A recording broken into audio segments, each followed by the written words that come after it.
বিদেশে জনশক্তি রপ্তানি খাতে সিন্ডিকেটের কাছে অনেকটাই অসহায় সরকার। এই খাতে দালালদের এতটাই নিয়ন্ত্রণ যে তা ভাঙা যাচ্ছে না।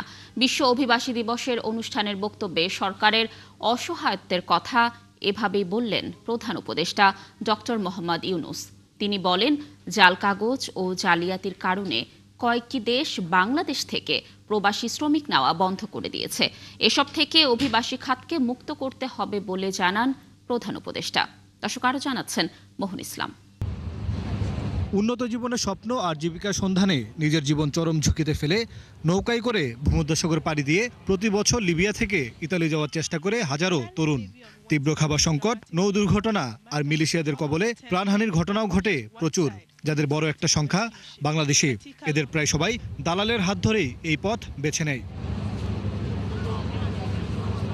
এর বাইরেও প্রতি বছর দালালের খপ্পরে পড়ে মালয়েশিয়া, মধ্যপ্রাচ্য যাওয়ার আশায় সর্বস্ব হারান অনেক বাংলাদেশি। সর্বশেষ অন্তত 17,000 শ্রমিক ভিসা থাকা সত্ত্বেও যেতে পারেনি মালয়েশিয়াতে। যা উঠে আসে খোদ প্রধান উপদেষ্টার বক্তব্যে। বিশ্ব অভিবাসী দিবসের এক অনুষ্ঠানে তিনি তুলে ধরেন এই সংকটের কথা। পুরা মালয়েশিয়ান সরকার আমাদের পেছনে চেষ্টা করলো যে ওদেরকে পাঠানো হোক। সংখ্যা ঠিক হলো, এটা 17,000 হবে না, আরো কম হবে, 12,000 বা এরকম কিছু হবে। কেউ পরিষ্কার সংখ্যাটাও বলতে পারছিল না। তিনি আরো বলেন, বিদেশে জনশক্তি রপ্তানিতে সবচেয়ে বড় সমস্যা দালাল, প্রতারণা ও সিন্ডিকেট। এর মধ্যে সরকারও ঢুকতে পারছে না। পুরা জগৎটাই হলো দালাল বেষ্টিত জগৎ। আসল খবর কার কাছে বোঝা মুশকিল, কে কার থেকে কি কারণে টাকা নিচ্ছে বোঝা মুশকিল। সরকার অনেক দূরে এটার থেকে, ভেতরে ঢোকার ক্ষমতা সরকারের নাই, এখনো হয়নি, আশা করি একদিন হবে। বিশ্বের কয়েকটি দেশ থেকে বাংলাদেশি প্রবাসীদের ভিসা দেওয়া বন্ধ করে দিয়েছে বলে জানান প্রফেসর ইউনূস। এর কারণ হিসাবে জাল কাগজ ও জালিয়াতিকে দায়ী বলে জানান তিনি। যে দেশে লোক পাঠাতে যাই, প্রথম কথা হলো তোমাদের কাগজপত্র সব জাল, নকল, বেজাল, ভুয়া। বাংলাদেশ বিখ্যাত হয়ে গেছে সারা দুনিয়া জুড়ে শুধু ভুয়া কাগজের জন্য। তবে এসব দুর্নামের মধ্যেও অনেক দেশে বাংলাদেশি প্রবাসীদের ব্যাপক সুনাম আছে বলে জানান সরকার প্রধান। প্যারিসের রেস্টুরেন্ট, প্যারিস তো খাবার দাবার জন্য অত বিখ্যাত, তার নিজের খানা। এটা যে বাংলাদেশি খাবার নয়, এটা মনে করেন ওরা বাংলাদেশি খাবার খাচ্ছে না, যে দেশে যে খাবার পছন্দ সেই খাবার খাচ্ছে। ইটালিতে ইটালিয়ান খাবার খাওয়াচ্ছে, they are the best. Bangladeshi chef is the best in preparing their food. সারা বিশ্বে বাঙালি তরুণদের অনেক চাহিদা আছে বলে জানান প্রধান উপদেষ্টা। এই খাতকে দালালের খপ্পর থেকে মুক্ত করা গেলে পুরো বিশ্ব বাংলাদেশের হাতে থাকবে বলেও মনে করেন প্রধান উপদেষ্টা অধ্যাপক মোহাম্মদ ইউনূস। ব্যবহার করার জন্য সারা দুনিয়া এক পায়ে খাড়া। মোহন ইসলাম, ৭১, ঢাকা। জাতীয় নির্বাচনকে সামনে রেখে মনোনীত প্রার্থীদের সাথে আলোচনায় বসেছে বিএনপি। এতে ভার্চুয়ালি যুক্ত হবেন দলের ভারপ্রাপ্ত চেয়ারম্যান তারেক রহমান। গুলশানের বিএনপির দলীয় কার্যালয়ে এই মত বিনিময় চলছে। প্রথম দফায় ১০০ জন প্রার্থী এই আলোচনায় অংশ নিচ্ছেন। দুপুরের পরে তাদের সাথে ভার্চুয়ালি যুক্ত হবেন তারেক রহমান। প্রার্থীদের নির্বাচনের বিষয়ে বিভিন্ন দিক নির্দেশনা দেবেন তিনি। আলোচনায় অংশ নিতে সকাল থেকে বিএনপির গুলশানের কার্যালয়ে প্রার্থীরা আসতে শুরু করেন। কার্যালয়ের সামনে তাদের অপেক্ষা করতে দেখা গেছে। 2 জন পোলিং এজেন্ট, 1 জন ইলেকট্রিক মিডিয়া, 4 জন আমরা যশোর থেকে আসছি। এখানে আমাদের তারেক জিয়া ভার্চুয়ালি আমাদের প্রশিক্ষণ দিবেন। আমরা প্রশিক্ষণ নেওয়ার জন্য শুধু সেই যশোর বাঘারপাড় থেকে আসছি আর কি। গণতন্ত্র এবং ভোটের অধিকার প্রতিষ্ঠার সংগ্রাম আমরা দীর্ঘ সময় করেছি। এখন গণতন্ত্র প্রাতিষ্ঠানিক রূপ দেওয়ার যে সংগ্রাম, সেই সংগ্রামে জনগণকে সাথে নিয়ে আমাদের রাজপথে থাকতে হবে। গুলশান বিএনপির রাজনৈতিক কার্যালয়ে আছেন আমাদের সহকর্মী মাহিলা ইসলাম। আমরা যুক্ত হচ্ছি তার সঙ্গে। মাহিলা, আপনি তো সেখানে রয়েছেন। মত বিনিময় সভা নিয়ে নেতাকর্মীরা কি বলছেন, তাদের প্রতিক্রিয়া কেমন দেখছেন, কি তথ্য রয়েছে জানাবেন। লাবণী, আপনাকে ধন্যবাদ। যেমনটি বলছিলেন, আসলে সকাল থেকে আসলে গুলশান কার্যালয়ের সামনে রয়েছি। নেতাকর্মীরা আসলে 10টার মধ্যেই প্রায় চলে এসেছিলেন এবং পরবর্তীতে বেলা 11টায় আসলে তাদের এই বৈঠকটি শুরু হয়। এবং যেটি বলতে চাই সেটি হচ্ছে যে এখন তাদের ব্রেক আওয়ার চলছে। এই কিছুক্ষণ আগেই মাত্র দলের স্থায়ী কমিটির সদস্য নজরুল ইসলাম খান বেরোলেন এবং তিনি চলে গেলেন এবং হয়তো তিনি আবারও ফিরবেন। এবং এখন এরপরে আসলে বেলা 3:30 বিকেল 3:30 নাগাদ আসলে তাদের সাথে দলের ভারপ্রাপ্ত চেয়ারম্যান তারেক রহমানের ভার্চুয়ালি যুক্ত হওয়ার কথা রয়েছে। আসলে বলতে গেলে মূলত আজকের যেই বৈঠকটি এই 100 নেতাকর্মীর সাথে, সেটির একটি কারণ হচ্ছে আসলে নির্বাচনকে কেন্দ্র করে আসলে বিভিন্ন জায়গাতে অনেক ধরনের অপ্রীতিকর ঘটনা এবং অনাকাঙ্ক্ষিত ঘটনা ঘটছে এবং সেগুলো নিয়ে আসলে আবার অনেক ধরনের রাজনীতিকরণও করা হচ্ছে। যেমন বিশেষ করে দেখতে গেলে তফসিল ঘোষণার পরের দিনই ওসমান হাদির উপর যে ঘটনাটি ঘটেছে সেটিকে কেন্দ্র করে, এবং এর আগে চট্টগ্রামের এক বিএনপি মনোনীত প্রার্থীর উপর হামলা করা হয়। তো আসলে এই হামলাজনিত ঘটনাগুলো নির্বাচনকে কেন্দ্র করে আরও বাড়া এবং প্রার্থীদের যে নিরাপত্তার বিষয়টি, সেগুলো আসলে বিএনপি খুব দলের ভেতরে আসলে খুব ভালো করে এগুলো তারা চিন্তা ভাবনা করছেন যে প্রার্থীদের নিরাপত্তা এবং সেই ক্ষেত্রে নির্বাচনী পরিবেশটাকে আসলে সুন্দর রাখা, সব কিছু মিলিয়ে আসলে বিএনপি এই প্রার্থীদের সাথে মত বিনিময় করবেন এবং সেই সাথে যে বিভিন্ন ধরনের জোট সঙ্গীরা রয়েছে সেই জোটদের সাথেও কিন্তু আসলে বিএনপি কথাবার্তা বলবেন। কারণ এই আগামী বৃহস্পতিবার বা বুধবারের মধ্যে বা এই সামনের সপ্তাহের মধ্যেই আসলে যে 28টি আসন রয়েছে সেই আসনে আসলে জোটদের সাথে একটি প্রার্থী বাছাইও আসলে তারা করার একটা কথা রয়েছে। তো সব মিলিয়ে আসলে এই 3 দিন ব্যাপী যেই আলোচনা সভাটি, সেটি আসলে মূলত এই নির্বাচনকে কেন্দ্র করে এই সভাটি। লাবণী। মাহিলা, ধন্যবাদ আমাদের সাথে যুক্ত থাকার জন্য। আপনি থাকুন সেখানে, নিশ্চয়ই আমরা আবারও আপনার সাথে যুক্ত হয়ে মতবিনিময় সভার আরও তথ্য দর্শকদেরকে জানানোর চেষ্টা করব। দেশের ষড়যন্ত্র থেমে নেই জানিয়ে সবাইকে ঐক্যবদ্ধভাবে তা মোকাবেলা করার আহ্বান জানিয়েছেন বিএনপির ভারপ্রাপ্ত চেয়ারম্যান তারেক রহমান। তিনি বলেন, যারা 71, 75, 96-এ ষড়যন্ত্র করেছিল তারা আজও সক্রিয়। দেশে ফেরার আগে যুক্তরাজ্যে তার সর্বশেষ সভায় যোগ দিয়ে এসব কথা বলেন তিনি। নির্বাসন জীবনে তাকে সহযোগিতা করায় প্রবাসীদের প্রতি কৃতজ্ঞতা জানান বিএনপির ভারপ্রাপ্ত চেয়ারম্যান। বিস্তারিত আরিফ মাহফুজের রিপোর্টে। এবার দেশটাকে পরিবর্তন করতে পারি, তাহলে আমরা এগিয়ে যাব। লন্ডনে প্রায় 17 বছরের নির্বাসন জীবনের যবনিকা টেনে আগামী 25শে ডিসেম্বর দেশে ফিরছেন বিএনপির ভারপ্রাপ্ত চেয়ারম্যান তারেক রহমান। 16 ডিসেম্বর মহান বিজয় দিবস উপলক্ষে লন্ডনের সর্বশেষ সভায় যোগ দেন তিনি। নেতার সর্বশেষ সভায় বক্তব্য শুনতে যোগ দেন শত শত নেতাকর্মী। তারেক রহমান তার বক্তব্যে কৃতজ্ঞতা প্রকাশ করেন সকল প্রবাসীদের প্রতি। আপনাদের সাথে আমি 18 বছর ছিলাম, বিভিন্ন সময়ে বিভিন্ন অনুষ্ঠানে অনেক মানুষের সাথে দেখা হয়েছে। আপনাদের সাথে বহু স্মৃতি আমার রয়ে গিয়েছে, আপনাদের সাথে বহু দুঃখ কষ্ট আমি শেয়ার করেছি। আপনারা বিভিন্ন সময়, আমার বক্তব্যের শুরুতেই বলেছি, যুক্তরাজ্য সহ বিভিন্ন দেশের প্রবাসী, বিশেষ করে যারা জাতীয়তাবাদী বাংলাদেশি জাতীয়তাবাদের রাজনীতিতে বিশ্বাস করেন, আপনারা বহু মানুষ বিভিন্ন সময় আমার পরিবারের দলের বিপদের সময় আমাকে মানসিকভাবে সাহস দিয়েছেন, সহযোগিতা করেছেন, সমর্থন জুগিয়েছেন। সময় তারেক রহমান বলেন, রক্তক্ষয়ী যুদ্ধের মাধ্যমে স্বাধীনতা অর্জন করেছিল বাংলাদেশ। সবার দেশ গড়ার একটি সুস্পষ্ট পরিকল্পনাও ছিল, কিন্তু বাকশাল কায়েমের মাধ্যমে গণতন্ত্র, মানুষের অধিকার, ভোটের অধিকার সহ সবকিছুরই টুটি চেপে ধরা হয়েছিল। গণতন্ত্রের, মানুষের অধিকার, ভোটের অধিকার সবকিছুকে টুটি চেপে ধরা হলো। পরবর্তীতে শহীদ রাষ্ট্রপতি জিয়া রহমান যখন দেশ পরিচালনার দায়িত্ব পেলেন জনগণের পক্ষ থেকে, আমরা দেখেছি আবার বহুদলীয় গণতন্ত্র চালু হলো দেশে। ধীরে ধীরে মানুষ কথা বলার অধিকার ফিরে পেল।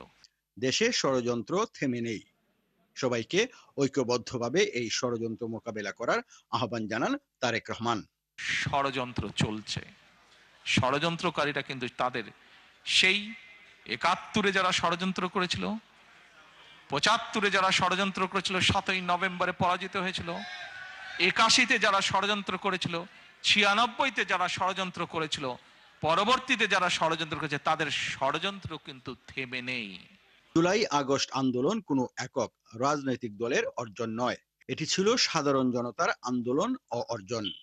এই বিজয়ের কৃতিত্ব জনগণের বলে উল্লেখ করেন বিএনপির ভারপ্রাপ্ত চেয়ারম্যান। যেই স্বৈরাচারকে বাংলাদেশ থেকে বিদায় করেছি, ঝেঁটিয়ে বের করে দেওয়া হয়েছে দেশ থেকে, জনগণের ভয় যে পালিয়ে গিয়েছে দেশ থেকে, এটির ক্রেডিট,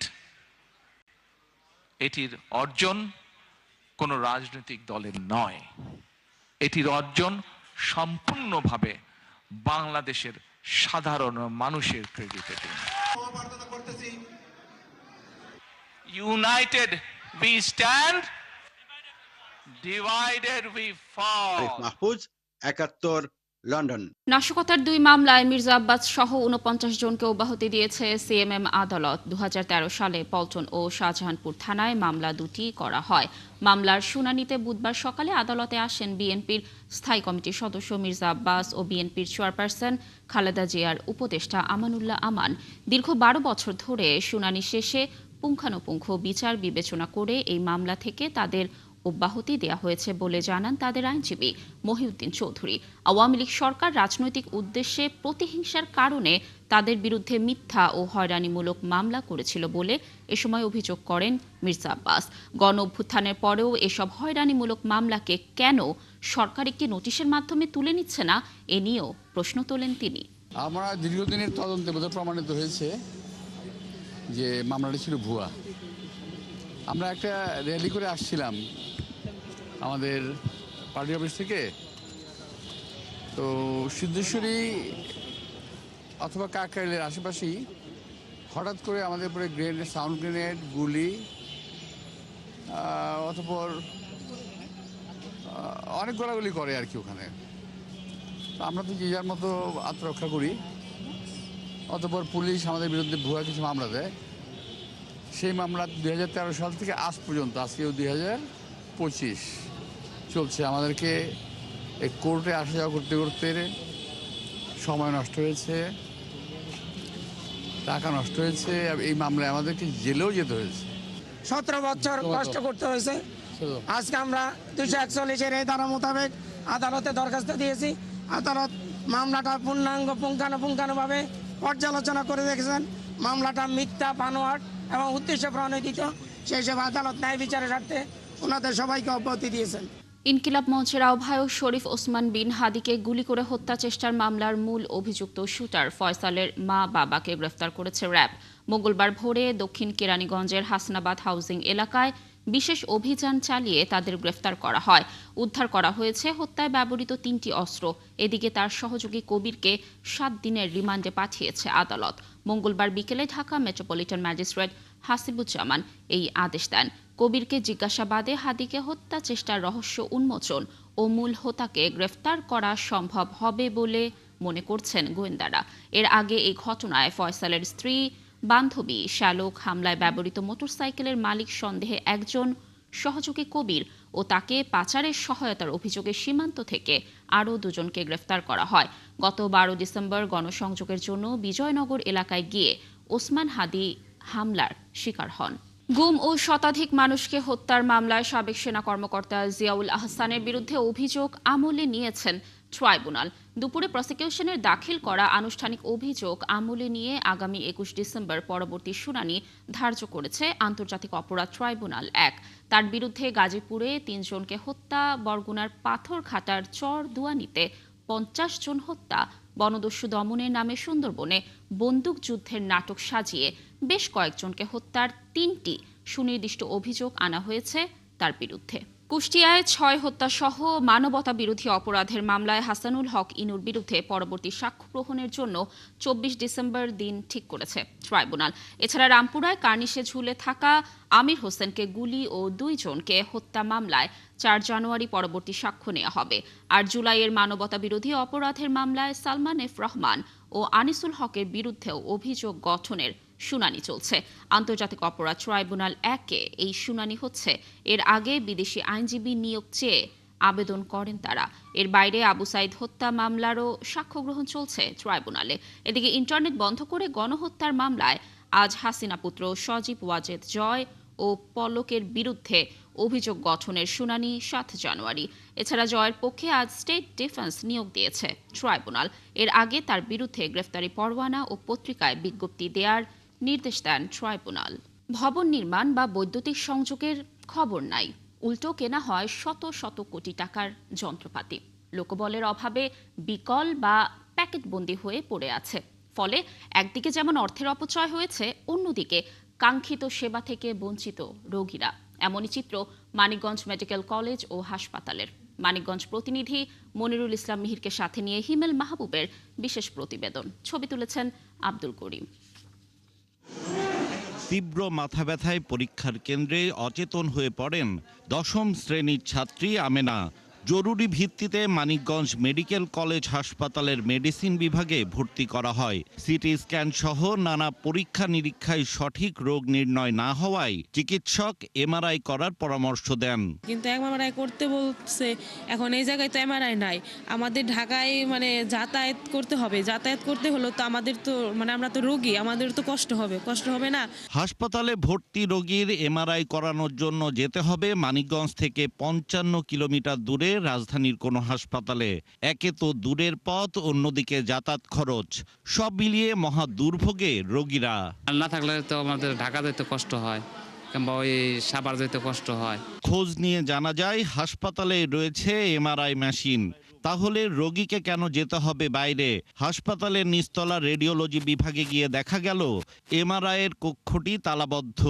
অনুরোধের পর সেই কক্ষে প্রবেশের অনুমতি মেলে।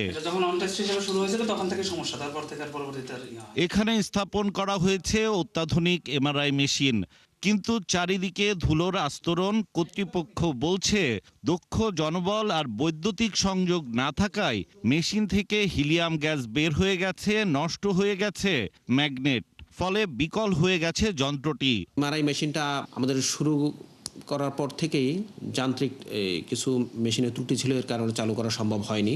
এবার আমাদের গন্তব্য যন্ত্রটি সরবরাহকারী প্রতিষ্ঠান HTMS লিমিটেডে। তবে তারা দেন বিস্ফোরক তথ্য। জানান হাসপাতালে বৈদ্যুতিক সংযোগ নেয়ার আগেই এমআরআই মেশিনটি কেনা হয়, যার দাম 14,58 লাখ টাকা। মেশিন সাপ্লাই হওয়ার সময় ওই রুমে ইলেকট্রিসিটির কোনো পাওয়ার ছিল না। সেখানে প্রায় 8 লক্ষ টাকা খরচ করে আপনার ওখান থেকে বিদ্যুতের লাইন নেওয়া হয়েছে। কারেন্ট চলে গেলে ইউপিএস শেষ হওয়ার আগেই আমাকে জেনারেটর চালাতে হয়, তো সেই জন্য প্রায় 9,38,000 টাকা আমি বিল দিয়েছি। তিনি আরও জানান মেশিনটির রক্ষণাবেক্ষণের জন্য কোম্পানির পক্ষ থেকে 2 জনকে নিয়োগ দেয়া হলেও হাসপাতাল কর্তৃপক্ষ তাদের টিকিট কাউন্টারে ও ক্লিনার হিসাবে কাজে লাগাচ্ছে। ম্যান পাওয়ার দিলাম, আমাদের ম্যান পাওয়ার এখন মেশিন থেকে বের করে দিয়ে তারা কি করতেছে, ওই হাসপাতালে ফ্লোর ক্লিন করায়, আরেকজনকে দিয়ে আপনার ওই যে ইমার্জেন্সিতে টিকিট বিক্রি করে। এবার আমাদের গন্তব্য এই হাসপাতালের কার্ডিওলজি বিভাগে। সেখানে ঢুকতেই চোখে পড়ে রোগীর স্বজনদের কান্নাকাটির দৃশ্য। সিসিইউ এর 20টি শয্যাতেই রোগী ভর্তি, পাশের পিসিসিইউতেও বেড খালি নেই। আমরা যাই কার্ডিওলজি বিভাগের ক্যাথ ল্যাবে। অবাক হতে হয় ক্যাথ ল্যাবের দরজার উপরের অংশ ভাঙা দেখে। একটু উকি দিয়ে ক্যাথ ল্যাবের ভেতরের কোনো যন্ত্রপাতি চোখে পড়ল না। খোঁজ নিয়ে জানা যায় ভবন নির্মাণের আগেই প্রায় 15 কোটি টাকা ব্যয়ে 2টি ক্যাথ ল্যাব কেনা হয়। যেখানে ক্যাথ ল্যাব ওখানে কার্ডিয়াক সার্জারি ম্যান্ডেটরি। আমাদের পূর্ববর্তী যারা ছিলেন তারা কিন্তু এই কার্ডিয়াক সার্জারি নাই, এই অজুহাতে ক্যাথ ল্যাব চালু করতে চায়নি। এই অবস্থায় বিকল হতে বসা ক্যাথ ল্যাবের একটি তড়িঘড়ি করে চলতি বছরের নভেম্বর মাসে পাঠানো হয় চট্টগ্রাম মেডিকেল কলেজ হাসপাতালে। আরেকটি চিকিৎসকদের চেষ্টায় সপ্তাহে 1 দিন চলে এনজিওগ্রাম, কিন্তু কারো হার্টে রিং পরানোর প্রয়োজন হলে তা সম্ভব হয় না। ফলে হার্ট অ্যাটাকের রোগীকে আবার রাজধানীতে আসতে হয় অস্ত্রোপচারের জন্য। আমরা এখান থেকে এনজিওগ্রাম করে দিচ্ছি, ব্লক ধরে দিচ্ছি, এটা আমরা ঢাকা পাঠাচ্ছি। ঢাকা গিয়ে আবার ওইটাকে এনজিওগ্রাম করে আবার ওরা চিকিৎসা হচ্ছে। এটা কিন্তু ডাবল কষ্ট রোগীর জন্য ঘোরাঘুরি। আরও অবাক হতে হয় দেশের বিভিন্ন হাসপাতালে যেখানে আইসিইউ শয্যার অভাবে ঠিকমতো চিকিৎসা দেয়া যাচ্ছে না, সেখানে এই হাসপাতালের 20 শয্যার আইসিইউ এর যন্ত্রপাতি পড়ে আছে তালাবদ্ধ অবস্থায়, যা ধীরে ধীরে বিকল হয়ে যাওয়ার পথে। একই অবস্থা 500 শয্যার এই হাসপাতালটির লন্ড্রি প্লান্টের। যে যন্ত্রপাতি দিয়ে হাসপাতালের সব কাপড় পরিষ্কার করার কথা ছিল, সেখানে এখন ধুলোর আস্তরণ। সরবরাহকারী প্রতিষ্ঠান জানে না কোন অজানা কারণে এখানে কার্যক্রম বন্ধ। হ্যান্ডওভার দেওয়া হয়েছে, করে চলে আসা হয়েছে, তো তবু আমরা যখন যেটা বলছে সেটা আমরা করে দিচ্ছি। লোকজন যাচ্ছে, সবসময় আমরা সাপোর্টে আছি। ঠিক আছে, আমরা দেখি আরো তো সমস্যা থাকলে আমরা সমাধান করে দিই সাধারণত। হাসপাতালটির পেছনে বজ্র ব্যবস্থাপনার জন্য 2টি ভবন তৈরি করা হয়। বৈদ্যুতিক সংযোগ না থাকায় কর্তৃপক্ষকে তা বুঝিয়ে দিতে পারেনি ঠিকাদারি প্রতিষ্ঠান। ফলে হাসপাতালের ময়লা আবর্জনা পোড়ানো হচ্ছে উন্মুক্ত পরিবেশে, ময়লা ফেলে ভরাট করা হচ্ছে বড় বড় গর্ত। কর্তৃপক্ষ বলছে দক্ষ জনবল, বিদ্যুৎ এবং গ্যাসের নিরবচ্ছিন্ন সরবরাহের অভাবে কোটি কোটি টাকা দামের এসব যন্ত্রপাতি ব্যবহার করা যাচ্ছে না। আমাদের এই হাসপাতাল 500 বেডের অনুমোদিত হাসপাতাল, কিন্তু আমাদের জনবল পর্যাপ্ত নাই। এই পোস্ট দিয়ে আসলে 500 বেডের হাসপাতাল পরিচালনা করা মোটামুটি অসম্ভব। হাসপাতালটির অব্যবহৃত যন্ত্রপাতির একটি তালিকা এসেছে ৭১-এর হাতে। তাতে দেখা যায় ব্যবহার না করার ফলে প্রায় 100 কোটি টাকা যন্ত্রপাতি নষ্ট হতে বসেছে। বিশেষজ্ঞরা বলছেন নীতি নির্ধারকদের সেবার মানের চেয়ে যন্ত্রপাতি কেনাকাটায় আগ্রহ বেশি। বলবো এটা স্বাস্থ্য খাতের একটা বিস্ফোরণ। ভবন নির্মাণ করা হচ্ছে, যন্ত্রপাতি দেওয়া হচ্ছে, লোকবল দেওয়া হচ্ছে না। নীতি নির্ধারণী মহলে যদি এটা মনোযোগ না থাকে, তাদের মানসিকতা পরিবর্তন না হয়, তাহলে স্বাস্থ্য খাতের এই দুরবস্থা চলতেই থাকবে। এমনকি হাসপাতালটির বিগত কয়েক বছরের বার্ষিক কেনাকাটাতেও অনিয়মের অভিযোগ আছে।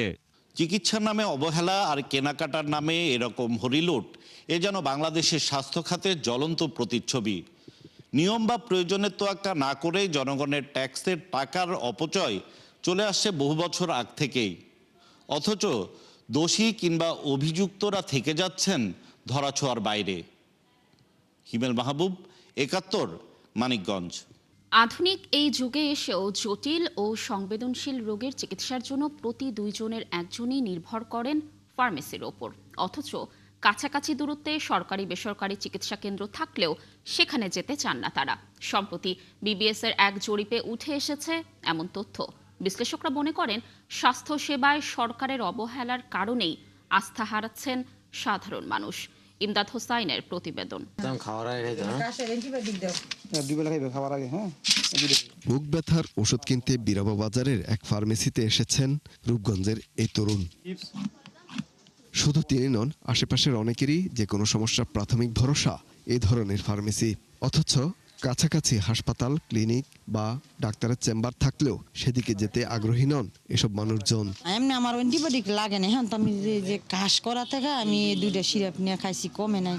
হ্যাঁ, বলতাছি যে আমার যে কাশের যে অ্যান্টিবায়োটিক বড়ি আছে এটি আমার দেও।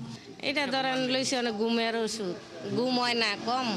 হসপিটাল যায় অনেক দূর হয়ে যায়, এই জন্য আর কি দূরে তো আসা যাওয়া ঝামেলা, সেই জন্য আর কি 3 কিলোমিটার যাইতে হয় রুগী দেখতে, ডাক্তার দেখালে 3 কিলোমিটার দূরে যাইতে হয় আর কি। সাধারণত যেটা আমাদের ক্যাপাসিটির ভিতরে বা নিয়ন্ত্রণের ভিতরে এটাই আমরা করে থাকি। ডাক্তার বলতে আমরা সি ক্যাটাগরি ফার্মাসিস্ট। সম্প্রতি চিকিৎসা সংক্রান্ত একটি জরিপ প্রকাশ করে পরিসংখ্যান ব্যুরো। এতে বলা হয় দেশের 51% রোগী চিকিৎসা নেন ফার্মেসিতে, বিপরীতে সরকারি হাসপাতালে যান 11%। আর বেসরকারি চিকিৎসা কেন্দ্রে যাওয়ার হার 20-এর কাছাকাছি। ভয়ঙ্কর তথ্য হলো হৃদরোগের মতো জটিল সমস্যা নিয়েও ফার্মেসির দ্বারস্থ হন 18% মানুষ। তালিকায় আছে চর্মরোগ, ম্যালেরিয়া, কাশি কিংবা রাতকানা রোগীও। কাঞ্চন ইউনিয়ন স্বাস্থ্যকেন্দ্রের এক কর্মী জানান, বছর জুড়ে নানা সংকট থাকায় আসতে চান না রোগীরা।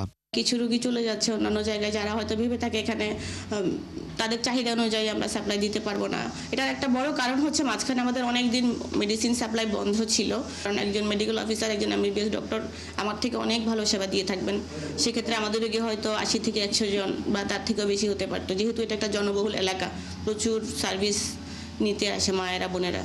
ওই জরিপে বলা হয় বাংলাদেশ স্বাস্থ্য খাতে ব্যয় করে জিডিপির মাত্র 0.1%, যা প্রতিবেশী কিংবা প্রতিযোগী দেশগুলোর 1/4 ভাগ। অথচ এই ব্যয়ের মান নিয়েও আছে প্রশ্ন, যা আরও স্পষ্ট হয় সরকারি হাসপাতালের চিত্রে। পেটে ব্যথা হলেই, বুকে ব্যথা হলেই সবাই কিন্তু তার মতো করে, নিজের মতো করে চিকিৎসা দিচ্ছে এবং বাসা থেকেই কিন্তু চিকিৎসা নিচ্ছে। এরপরের স্টেপটা তারা মনে করে, যারা একটু অসচেতন তারা মনে করে আমরা একটু কাছের ফার্মেসি থেকে একটা ওষুধ, ওই যে মুখে মুখে শুনে আসছে নাপা, ওই যে মুখে মুখে শুনে আসছে প্যারাসিটামল অথবা কোনো একটা ব্যথার তো গ্যাসের ওষুধের কথা, তো পাশের ফার্মেসি থেকে তারা কিন্তু নিয়ে যাচ্ছে, নিয়ে তার খাচ্ছেও। কিন্তু তারপরে যখন তারা সেখান থেকে রিলিফ হচ্ছে না, তারা কিন্তু হসপিটালমুখী হচ্ছে। তথ্য বলছে দেশের মানুষের চিকিৎসার পেছনে 100 টাকা ব্যয় করলে তার 76 টাকাই চলে যায় নিজের পকেট থেকে। ইমদাদ হোসাইন, ৭১, ঢাকা। দর্শক, কিছুক্ষণ আগেই যেমনটি জানাচ্ছিলাম যে গুম ও শতাধিক মানুষকে হত্যার মামলায় সাবেক সেনা কর্মকর্তা জিয়াউল হাসানের বিরুদ্ধে অভিযোগ আমলে নিয়েছেন ট্রাইব্যুনাল থেকে আরও তথ্য নিয়ে যুক্ত হচ্ছেন আমাদের সহকর্মী মাইনুল মারুফ। আমরা যুক্ত হব তার সঙ্গে। মাইনুল, নিশ্চয়ই শুনতে পাচ্ছেন। আমাকে দর্শকদের জানাচ্ছিলাম যে অভিযোগটি আমলে নিয়েছে ট্রাইব্যুনাল। এই মুহূর্তে আপনার কাছে এই বিষয়ে সর্বশেষ কি তথ্য রয়েছে, আইনজীবীরা কি জানিয়েছেন এই বিষয়ে জানাবেন। কিছুক্ষণ আগে কিন্তু জিয়াউল হাসানের বিরুদ্ধে যে মানবতা বিরোধী অপরাধ ও গুমের যে অভিযোগ এবং নির্যাতন, হত্যা, যে সকল অভিযোগ রয়েছে সে সকল অভিযোগের ভিত্তিতে একটি আনুষ্ঠানিক অভিযোগ আন্তর্জাতিক অপরাধ ট্রাইব্যুনাল 1-এ দায়ের করা হয়েছে এবং এই অভিযোগের কিন্তু আমলে নিয়েছেন আন্তর্জাতিক অপরাধ ট্রাইব্যুনাল। যে অভিযোগ দায়ের করেছে তা আমলে নিয়ে পরবর্তী শুনানি আরও কয়েকদিন পর নির্ধারণ করেছেন এবং তখন তাকে যে প্রোডাকশন ওয়ারেন্ট বা এখন যেহেতু তিনি গ্রেপ্তার আছেন এই মামলায় তাকে নির্দিষ্টভাবে গ্রেপ্তার দেখানোর জন্য বলা হয়েছে। এর পাশাপাশি জিয়াউল হাসানের বিরুদ্ধে যে সকল অভিযোগ আনা হয়েছে তা যদি আমি একে বলি, তার মধ্যে রয়েছে গাজীপুরে 3 জনকে হত্যা, এখানে ক্রস ফায়ারের নাটক সাজানোর কথা বলা হয়েছে। পাশাপাশি বরগুনার পাথরঘাটায় 50 জনকে হত্যার একটি অভিযোগ আনা হয়েছে এবং তাদেরকে হত্যার পর তাদের লাশ নদীতে ডুবিয়ে দেওয়া হয়, পেট কেটে পাথর পেটে ঢুকিয়ে ডুবিয়ে দেওয়া হয় এমন কথা কিন্তু বলা হয়েছে, এমন অভিযোগ আনা হয়েছে। পাশাপাশি আরও একটি অভিযোগ রয়েছে তার বিরুদ্ধে, তা হচ্ছে সুন্দরবন এলাকায় বনদস্যু দমনের নামে মানুষকে সেখানে নিয়ে হত্যার অভিযোগ আনা হয়েছে, সেখানে নাটক সাজানো হতে বলে প্রসিকিউশন বলেছে এবং এই ক্ষেত্রে কিন্তু তার বিরুদ্ধে অকাট্য প্রমাণ প্রসিকিউশনের হাতে আছে বলে কিন্তু প্রসিকিউশন তুলে ধরেছে আজকে আন্তর্জাতিক অপরাধ ট্রাইব্যুনালে। এই বনদস্যু নাটকের ক্ষেত্রে প্রসিকিউশন যেমনটা বলেছে যে আইনশৃঙ্খলা বাহিনী কখনো কখনো বনদস্যু আগে থেকে গ্রেপ্তার করতো, পরবর্তীতে তাদের সাথে অন্যান্য রাজনৈতিক যারা আছেন গ্রেপ্তার বা রাজনৈতিকভাবে যাদেরকে গুম করা হতো তাদেরকেও নেওয়া হতো এবং নিয়ে সকলকে বনদস্যু সাজিয়ে গুলি করে হত্যা করে তারপর নাটক সাজানো হতো যে সম্মুখ যুদ্ধে বা গোলাগুলিতে তারা নিহত হয়েছেন, এমন নাটক সাজানো হতো বলে কিন্তু প্রসিকিউশন উল্লেখ করেছে। এর পাশাপাশি আরও একটি বিষয় কিন্তু উল্লেখ করেছেন প্রসিকিউশন, সেটি একটি গুরুতর অভিযোগ যে বিএনপি যে নেতারা ছিলেন এর মধ্যে ইলিয়াস আলী, সালাউদ্দিন আহমদ, সাজিদুল হক সুমন, তাদেরকে গুম করার সাথেও কিন্তু জিয়াউল হাসানের হাত রয়েছে বলে প্রসিকিউশন উল্লেখ করেছে এবং সে সকল বিষয়ে কিন্তু তদন্ত চলছে বলে জানানো হয়েছে। এর বাইরে শিবিরের কয়েকজন নেতা, তার মধ্যে হাফিজ জাকির রয়েছেন, তাদেরকেও জিয়াউল হাসানের যে তাদেরকে গুমের পেছনেও এবং হত্যার পেছনেও জিয়াউল হাসানের হাত রয়েছে বলে কিন্তু প্রসিকিউশন আজকে আন্তর্জাতিক অপরাধ ট্রাইব্যুনালে তুলে ধরেছেন। ওভারঅল যদি বলি প্রায় 500-র বেশি মানুষকে গুম ও হত্যার অভিযোগ আনা হয়েছে। এর মধ্যে আজকে যে অভিযোগ দায়ের করা হয়েছে তার মধ্যে শতাধিক গুম এবং হত্যার অভিযোগ কিন্তু আজকে দায়ের করা হয়েছে। এর বাইরে অন্যান্য যে অভিযোগগুলো রয়েছে সেইগুলো এখনো তদন্ত চলছে বলে কিন্তু ট্রাইব্যুনালকে অবহিত করেন চিফ প্রসিকিউটর। এর পাশাপাশি আজকে আরও কয়েকটি মামলারও কিন্তু শুনানি হয়েছে। এর মধ্যে আবু সাইদ হত্যা মামলার আজকে শুনানি হয়নি, তবে অন্যান্য আরও বেশ কয়েকটি মামলা কিন্তু শুনানি হচ্ছে জুলাই মানবতা বিরোধী অপরাধের। মাইনুল, ধন্যবাদ আমাদের সাথে যুক্ত থাকার জন্য। দর্শক, যেমনটি জানাচ্ছিলাম যে গুম ও শতাধিক মানুষকে হত্যার মামলায় সাবেক সেনা কর্মকর্তা জিয়াউল হাসানের বিরুদ্ধে অভিযোগ আমলে নিয়েছে ট্রাইব্যুনাল। এই বিষয়ে সর্বশেষ তথ্য জানাচ্ছিলেন আমাদের সহকর্মী। ঢাকা বিশ্ববিদ্যালয় সহ কয়েকটি বিশ্ববিদ্যালয়ে জিতলেই সরকারে যাওয়া যায় না বলে মন্তব্য করেছেন বিএনপি চেয়ারপারসনের উপদেষ্টা সৈয়দ মোয়াজ্জেম হোসেন আলাল।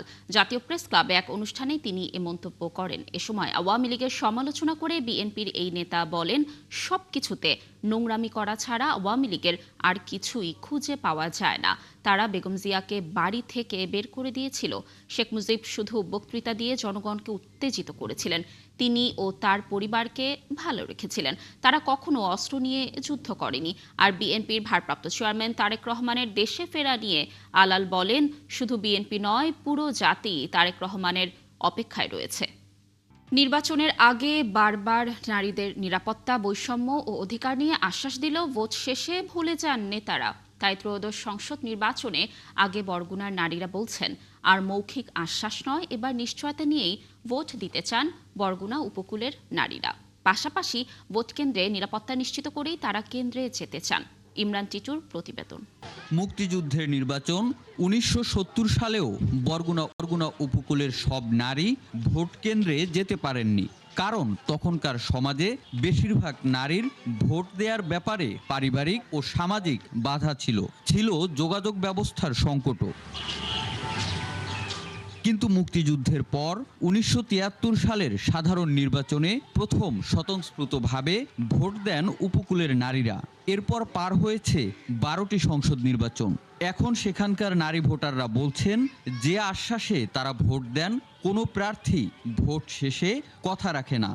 এটা তো প্রিভিয়াস টাইমে আমরা দেখছি, আসলে আশ্বাসই দিয়ে যায়, কিন্তু কখনো এটার হয় না, মানে এটার কোনো কিছু হয় না। তারা বলেছে যে নারীকে নিয়ে করবে ও করবে, কিন্তু তারা তাদের কথাগুলো বাস্তবায়ন করতে পারে না। আগের দিনগুলো তো দেখছি নারীদের নিরাপত্তা নাই, আর এখনো দেখতে পাচ্ছি যে নারীদের নিরাপত্তা জিনিসটা নাই। তারা আরো জানান, নারী বান্ধব ভোট কেন্দ্র ও নিরাপত্তা না দিতে পারলে নারী ভোটারদের উপস্থিতি সংকটে পড়বে নির্বাচন। সরকার এটা আগে নিশ্চিত করতে হবে যে কোনো হেনস্থার শিকার না হয়, কোনো ভোট কেন্দ্রে কোনো গন্ডগোল না হয়। আমরা সবাই আশা করি যেন সুষ্ঠুভাবে নির্বাচন হয়, আর যে যোগ্য তাকেই জন্য আমরা সবাই ভোট দেই। এদিকে বঙ্গোপসাগরের কোলঘেঁষা জেলার 2টি সংসদীয় আসনের পাথরঘাটা ও তালতলী সহ প্রত্যন্ত অঞ্চলের নারী ভোটাররা বলছেন, শিক্ষা, চাকুরি, স্বাস্থ্যখাত সহ সব জায়গায় সবার আগে সাম্য ও নারীদের মানবিক মর্যাদা নিশ্চিত করতে হবে। আমরা চাই যাতে শিক্ষা প্রতিষ্ঠান বলেন, মার্কেট বলেন, ইভেন যে কোনো পর্যটকের জায়গা, যাতে নারীরা ঠিকভাবে সেফলি চলাফেরা করতে পারে, যাতে তাদের কোনো প্রবলেম না হয়। আমি নারী হিসেবে এমন একটা সরকার আশা করি, অফিস, স্কুল বা মার্কেট নারী যেন কোথাও অসম্মান না হয়। নির্বাচন অফিসের দেয়া তথ্য মতে জেলার 2টি আসনে নারী ভোটার সংখ্যা ১,৫৯,৬৫৯ জন। নারীর তুলনায় ২,০৬৪ জন কমে পুরুষ ভোটার ১,৫৭,৫৯৫ জন। ইমরান টিটু, ৭১, বরগুনা। দর্শক, চলছে সংবাদ সংযোগ সরাসরি সংবাদ অনুষ্ঠান দেখতে চোখ রাখুন ৭১-এর ফেসবুক পেজে এবং সাবস্ক্রাইব করুন ৭১-এর ইউটিউব চ্যানেল। থাকুন ৭১-এর সাথে।